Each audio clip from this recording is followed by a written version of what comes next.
한국의 KF-21 적용되는 스텔스 소재가 현재까지 지구상에 개발된 적 없던 최첨단 소재로 개발됐다는 소식에 전 세계 군사 언론들 사이에서 엄청난 화제를 모으고 있습니다. 2세대급 스텔스 신소재가 미국이 아닌 한국에서 먼저 개발된 것이 놀라울 정도라고 외신들은 입을 모으고 있는데요. 과거부터 시작해 현재까지 수십 년 동안 스텔스 기술의 최강자였던 미국에서도 인정하는 한국산 2세대 스텔스 기술력에 대해 알아보는 영상입니다. 대한민국 군사정보 채널 대고구려 제국 구독과 알림 설정은 영상 제작에 매우 큰 힘이 됩니다. 현재 한국형 스텔스 신소재를 알아보기 전 KF-21 전투기를 둘러싸고 국내외에서 제기되고 있는 가장 뜨거운 논쟁 중 하나가 바로 KF-22 전투기는 대체 몇 세대급 전투기인가입니다. 전투기는 레이더 피탐 회피 능력 같은 스텔스 기능에 따라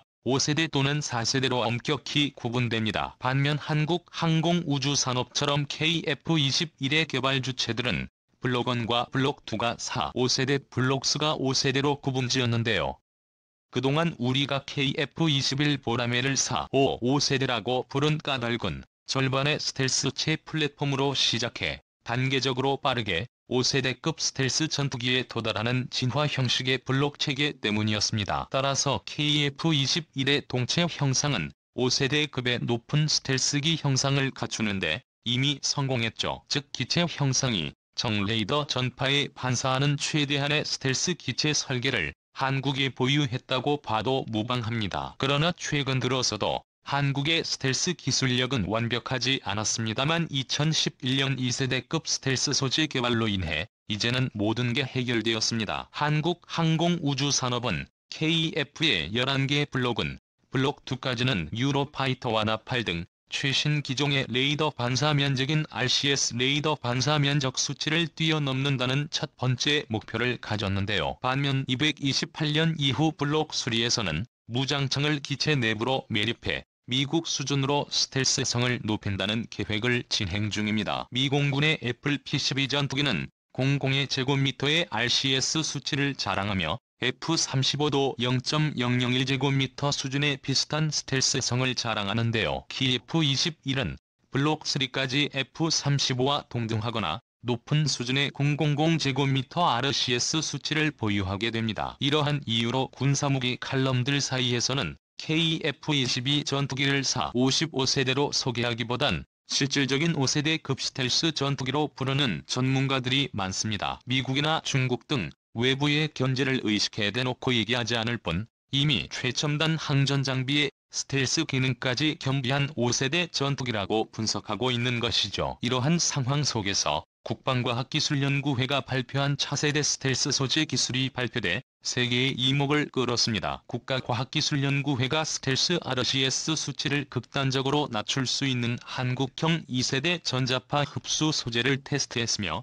시험으로 예상보다 뛰어난 성과를 보여 10대 우수 연구 성과로 한국형 스텔스 소재를 가장 먼저 선정했는데요. 사실 2세대급 전자파 흡수 소재 기술은 기존 스텔스 기술보다 고난이도 수준의 기술력을 요구하기 때문에 일각에서는 오직 미국만 개발이 가능한 기술이라며 한국은 불가능하다고 무작정 비판만 하기도 했습니다. 그런데 지난 4월 KF-21 보라매 블록 3 스텔스 개발을 위한 연구 용역이 진행 중인 것으로 알려졌습니다. 이것은 마치 미사일 사거리 제한 해제 전부터 SLBM 잠수함을 비밀스럽게 준비하던 방식과 매우 흡사하군요. KF-21 전투기 2세대 흑스텔스 소재 개발이 현실화되자 한국의 진정한 스텔스 기술은 실용화가 불가능하다는 부정적인 주장을 단숨에 침묵시켜버렸죠. 보라매는 2016년까지의 공대공 능력을 갖춘 보라매 블록2를 개발하고 2018년까지 공대지 보장을 겸비한 고라매 블록1을 개발하는 것이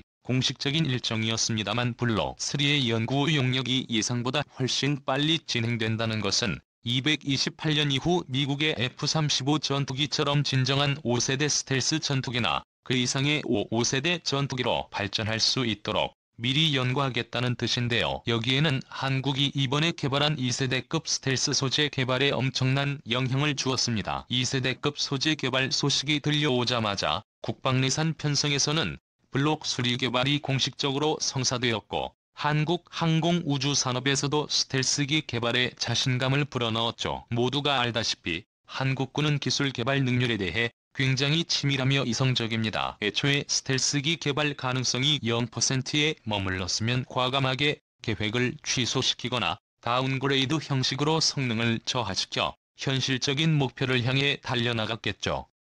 하지만 다행히도 그런 일은 일어나지 않았습니다. KTF-11 블록 수리 개발이 공식적으로 선포됨에 따라 2세대급 스텔스 소재의 보유가 현실화된 것입니다. 순수백 국산 바르는 스텔스 도료 연구 개발이 진행되고 있다는 소식은 2013년에 처음 등장했었는데요. 이어서 2017년에 추가 소식이 잠시 언론에 보도된 후 2020년까지 관련된 추가 소식은 어디에서도 찾아볼 수 없게 되었습니다. 그런데 알려지지 않았지만 이미 2019년에 국산 스텔스 도료에 관련된 중요한 추가 기술이 대한민국 특허청에 등록이 되어 있었습니다. 이 말은 이미 한국의 5세대 스텔스 전투기에 들어가는 2세대급 스텔스 전자파 흡수 소재의 개발을 성공했다는 것입니다. 국가 기밀사항이기 때문에 모든 게 극비리였지만 스텔스 소재의 개발은 아주 조용히 진행되고 있었습니다. 또 여기에는 이 기술은 국가연구개발 사업임을 분명히 명시하고 있습니다. 즉 2세대급 스텔스 전자파 흡수 소재가 대한민국 1급 사항국과 전략물자라는 중요한 의미입니다. 한국이 개발한 스텔스 소재가 실용화될 경우 KF-22 전투기를 포함한 주요 무기들의 스텔스 성능에 별도의 기술 개발 성능 개선 등 추가 개량 없이 단순히 칠하는 것이나 코팅만으로 RCS 수치 감소를 대폭 적용시킬 수 있다는 평가를 받고 있습니다. 즉 자연에 없는 새로운 성질의 물질을 원자 단위로 설계해서 만든 일종의 메타 물질입니다. 이러한 메타 물질 소재가 잠수함에서도 이용될 수 있게끔 개량되어 개발된 것도 있죠. 현재 한국이 개발한 스텔스 소재는 기존에 나온 스텔스 재료와는 다른 성질이 특징인데요. 전기가 통하는 금속인 티타늄과 탄소 질소를 나노미터 두께의 마이크로미터 크기를 가지는 2차원 평판 구조로 합성한 후 열 처리를 통해 개발했는데 이는 전자파 학습 능력에 플라즈마 전자전보다는 약하지만 기존에 존재했던 다른 물질보다 매우 뛰어난 성질을 가지고 있습니다. 따라서 잉크나 페인트처럼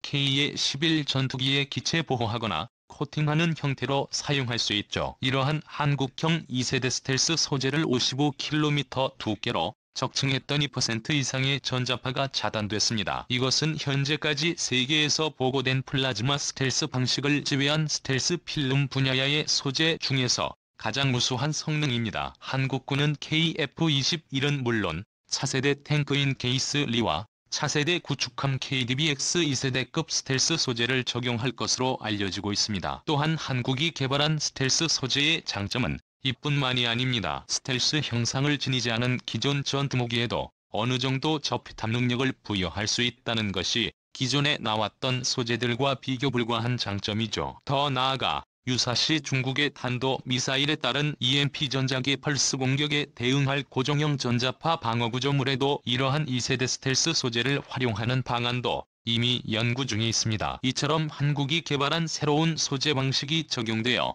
스텔스 유지 보수의 획기적인 패러다임을 가져올 전망입니다. 한국은 3세대급 기술로 분류되는 플라즈마 스텔스 장막을 개발하기 전 2세대급 스텔스 소재를 개발하는 데 가장 빠르게 성공한 국가로 등극했습니다. 이 때문에 스텔스 필름 분야에서만큼은 장기적으로 본다면 미국과 기술력이 동등해질 것이고 한국의 스텔스 기술이 세계 최고 수준으로 인정받을 수 있게 되었죠. 한민족의 영토와 역사를 수호하기 위한 영원한 자주국방을 위하여 대고구려 제국 TV의 영상의 정보가 도움이 되셨다면 제 만병대 고구려 제국 구독과 알림 설정 진심으로 감사드립니다.